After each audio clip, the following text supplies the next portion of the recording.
How dementia changes communication. There is a myth that dementia only affects memory. The fact is, changes in communication are a big part of living with dementia.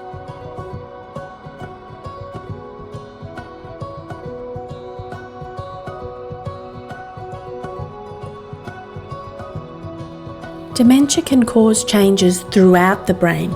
This means it can have an impact on many different parts of what makes up communication, from language, memory, attention, the movements needed in communication, regulating emotions, and perceiving and making sense of what's happening in the world. So what do changes to communication look like?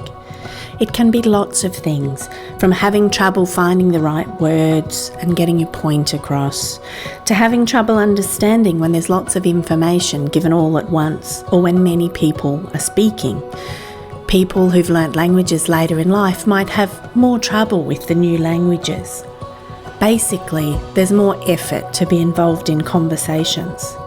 This fluctuates though, and people can have good days and bad days. Generally, over time with dementia, difficulties with communication increase.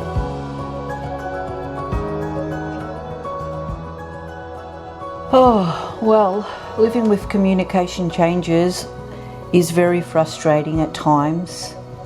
I feel that I need to keep checking with others that I'm making sense.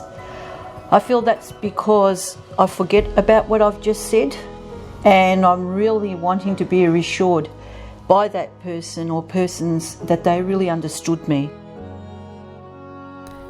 The impact of communication changes can be far-reaching. For a start, people put in much more effort and energy each time they communicate. They can feel frustrated and inadequate and may give up roles or avoid social situations that rely on communication. This has a big impact on relationships. People describe feeling less independent and less confident. Where needs can't be communicated, those needs may not be met, resulting in a reduced quality of life. Importantly, people must find and learn new ways to communicate. Conversation is exhausting. Trying to follow conversations, it's much easier to talk than it is to listen. So when people kind of think we're tired and think they'll talk to us instead of expecting us to talk to them, they don't realise that that's actually much harder for us. Why is communication so important? It's essential for participating in the community and at home.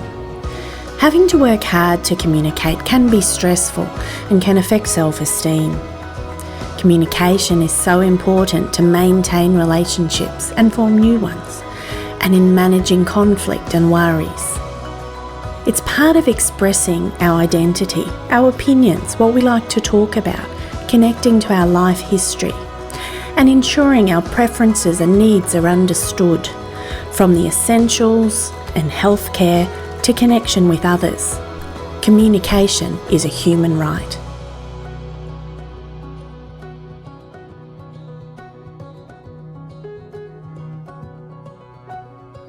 For more information and support, please see these dementia, aphasia and speech pathology resources.